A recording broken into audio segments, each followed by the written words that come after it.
कंबल ले लीजिए, अलसाई सी सोने की कोशिश करती मीनाक्षी पर कंबल डालते हुए चेतन ने कहा। कंबल ओढ़कर वह आराम से सो गई। विधानसभा चुनाव सिर पर थे। दोनों एक प्रमुख राजनीतिक दल के कार्यकर्ता थे।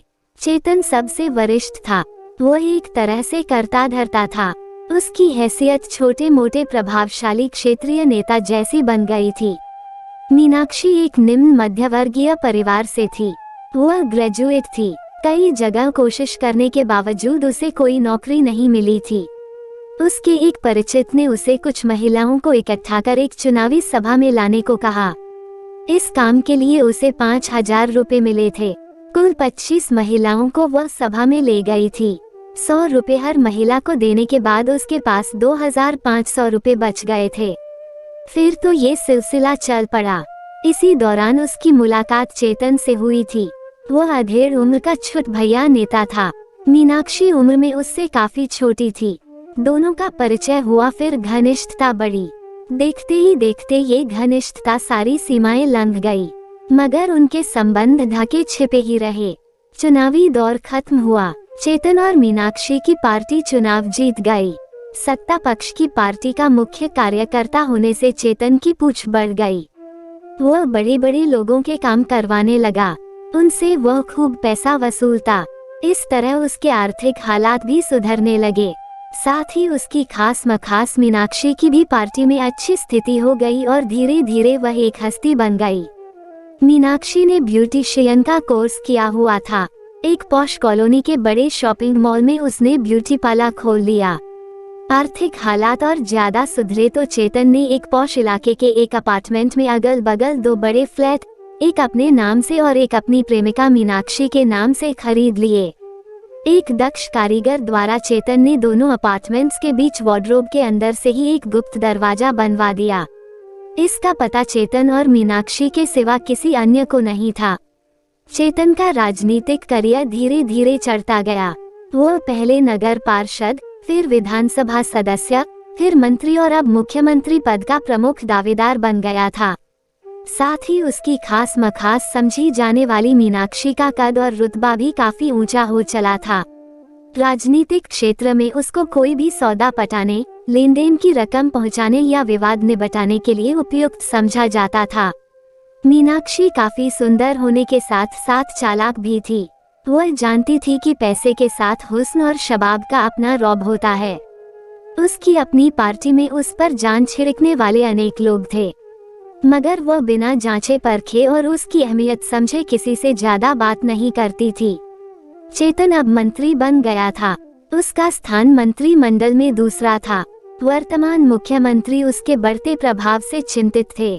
चेतन पार्टी हाईकमान पर अपना प्रभाव बढ़ा रहा है। मुख्यमंत्री कमला प्रसाद ने अपने सहयोगियों से बात करते हुए कहा, सर, इसमें उसकी खास मखास मीनाक्षी का हाथ है। मुख्यमंत्री के पीए ने कहा, इस लड़की को क्या हम अपनी तरफ नहीं मिला सकते? नामुमकिन है सर। ये चेतन के प्रति पूरी वफादार है। इसका संबंध पार्टी मामलों से है या और कुछ भी है? इनमें सब कुछ है। ये चेतन की पत्नी से भी बढ़कर है। पिछले यूरोप के दौरे के दौरान ये भी साथ गई थी। मंत्री जी के खाने पीने, पहनने के कपड़ों का चुनाव, किससे मिलना है किससे नहीं, सब यही तय करती है। इन दोनों में दूसरे के लिए सीढ़ी कौन है? मुख्यमंत्री के इस सवाल पर उनके सहयोगी एक दूसरे की तरफ देखने लगे। सर, कई लोग कहते हैं कि चेतन को ऊंचा उठाने में मीनाक्षी का हाथ है। कई कहते हैं मीनाक्षी चेतन का साथ हो जाने से रसूख वाली बनी है।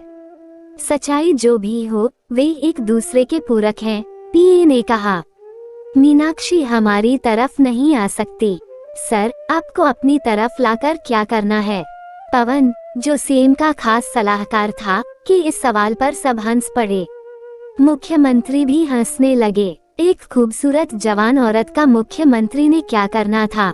ये बात सीधी भी थी और मूर्खतापूर्ण भी। चेतन मुख्यमंत्री के मुकाबले कम उम्र का था। एक तरह से जवान था, जबकि मुख्यमंत्री 60 पार कर चुके थे। मुख्यमंत्री मंद मंद मुस्कुरा रहे थे। मीनाक्षी के खूबसूरत जवान शरीर से उन्हें क्या करना था? उन्हें तो अपने काम से मतलब था। असल में वे इस बात के कायल थे कि मीनाक्षी अपने रूप यौवन से बड़े नेताओं को लुभाकर अपने प्रेमी चेतन के लिए तरक्की के रास्ते बनाती थी। मगर क्या किसी औरत के प्रेम को भी कोई दूसरा यूं पा सकता था? मीनाक्षी ने अपने रिहायशी अपार्टमेंट में ही एक ब्यूटी पार्लर भी खोल रखा था।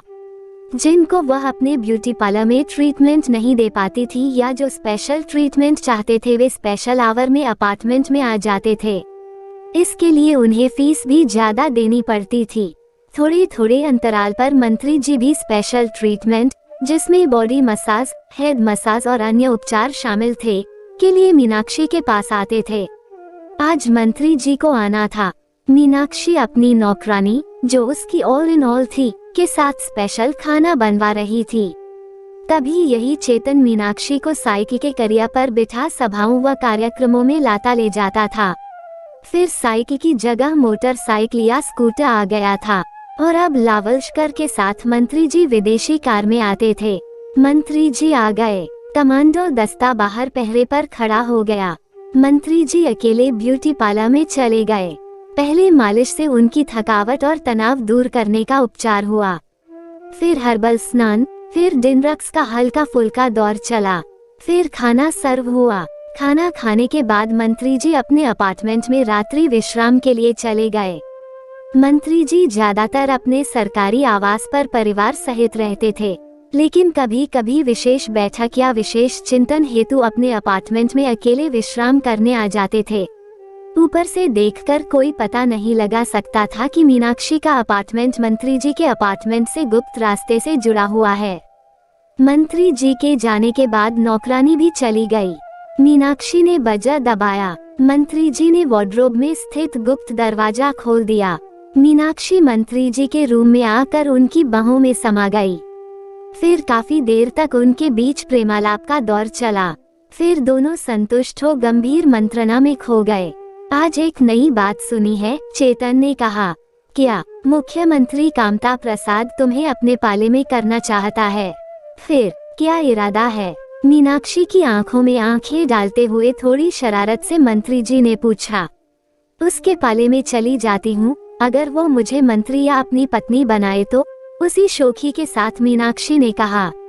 मंत्री बनना तो समझ आता है, मगर पत्नी बनना कैसे? सीएम की पत्नी सुपर सीएम होती है। इस समझदारी वाले जवाब पर दोनों ही खिलखिलाकर हंस पड़े। आपकी अपनी मंजिल भी तो मुख्यमंत्री की कुर्सी है। थोड़ी देर रुककर मीनाक्षी ने कहा, पार्टी में अभी मेरे समर्थक कम हैं। समर्थक बढ़ाने में अभी समय लगेगा। कामता प्रसाद काफी पुराना और घाघ है। पार्टी के बड़े नेताओं को अपने समर्थन में करने के लिए आपको क्या करना होगा? ढेर सारे रुपए जुटाने पड़ेंगे, मजबूत लॉबिंग करनी पड़ेगी, साथ ही हुस्न और शबाब का जलवा दिखाना पड़ेगा। पैसे की बात समझ आती है, मगर ये लॉबिंग क्या होती है? राजनीति पैसे के बिना नहीं चलती। रुपए बड़े व्यापारियों और उद्योगपतियों से मिलते हैं और अफसरशाही के समर्थन के बिना कोई भी राजनेता सफल नहीं होता। मगर आपको अफसरशाही पूरा समर्थन दे रही है, व्यापारी भी रुपए पैसे दे रहे हैं। वह सब राज्य स्तर पर है। मुख्यमंत्री बनने के लिए केंद्र स्तर पर समर्थन जरूरी है। इसके लिए पहला कदम क्या है? ये सब मिलने जुलने से ही शुरू होता है। रुपए से ज्यादा हुस्न और शबाब का अपना असर है। मंत्री जी ने गहरी नजरों से अपने अनकापाश में समाई मीनाक्षी को देखते हुए कहा। मीनाक्षी उनका इशारा समझ गई। मंत्री जी के साथ उनकी विशेष सलाहकार ने राजधानी के विशेष दौरे शुरू कर दिए। मीनाक्षी के रूप यौवन से प्रभावित हो अनेक वरिष्ठ नेताओं ने चेतन के पक्ष में अपना मत बना लिया। उम्रदराज होते हुए भी अनेक वरिष्ठ नेताओं की भूख बरकरार थी। उनको मंत्री जी की खास मखास ने बखूबी संतुष्ट किया। व्यापारियों और उद्योगपतियों को उभरते नेता चेतन में अपना हित ज्यादा दिखा। अफसरशाही को भी चेतन में अपने हित ज्यादा सुरक्षित नजर आए। पुराने मुख्यमंत्री पुराने विचारों के हैं, उनके नेतृत्व में राज्य तरक्की नहीं कर सकता। उनको हटाकर नए विचारों का नेता लाना ही होगा। मुख्यमंत्री या तो शक्ति परीक्षण कर अपना बहुमत सिद्ध करे या त्यागपत्र दे। ऐसी मांग दिन प्रतिदिन की जाने लगी। मजबूर होकर वर्तमान मुख्यमंत्री को अपनी पार्टी के विधायकों व हाईकमान की राय लेनी पड़ी। सभी ने उन्हें नकार दिया और चेतन को नया मुख्यमंत्री बना दिया गया। चेतन के साथ मीनाक्षी का रुतबा भी अपने आप बढ़ गया। वो अब सुपर सीएम समझी जाती थी। उसके ब्यूटी पार्लर का क्रेज अपने आप बढ़ गया था। अब वो मीनाक्षी से मीनाक्षी मैडम बन गई थी। साथ ही इज्जत में भी इजाफा हुआ था। मैडम मीनाक्षी अब ब्यूटी पार्लर में कमाती थी, मगर दक्षता से ग्राहकों को अरेंज किया जाता था। खास काम के लिए खास मैनेजर था।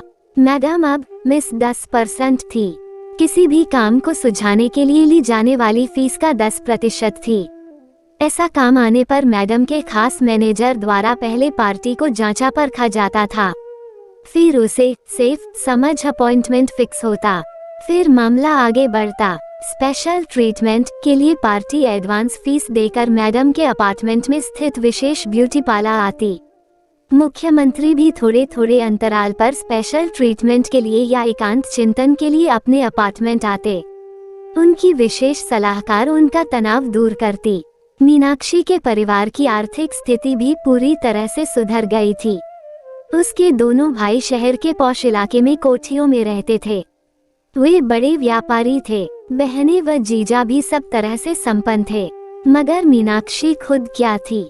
उसके पास अकूत पैसा था, अनेक नामी बेनामी संपत्तियां थीं, मगर उसका अपना वजूद क्या था?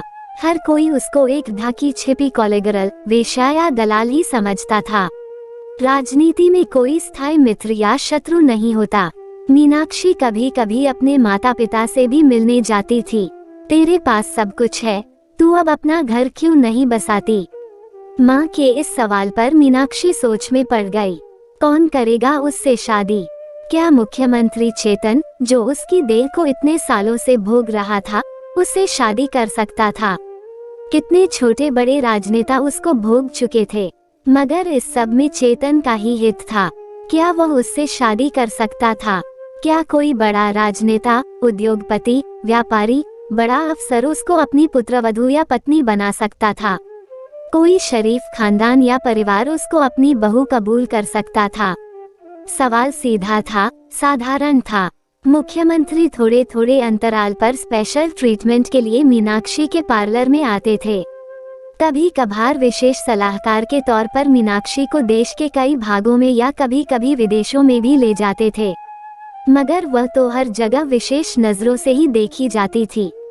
मुख्यमंत्री की पत्नी साधारण शक्ल सूरत की थी, मात्र मिडिल पास थी। मुख्यमंत्री 3 बच्चों के पिता थे। साधारण मध्यवर्गीय परिवार से संबंध रखती मुख्यमंत्री की पत्नी सहज बुद्धि की थी।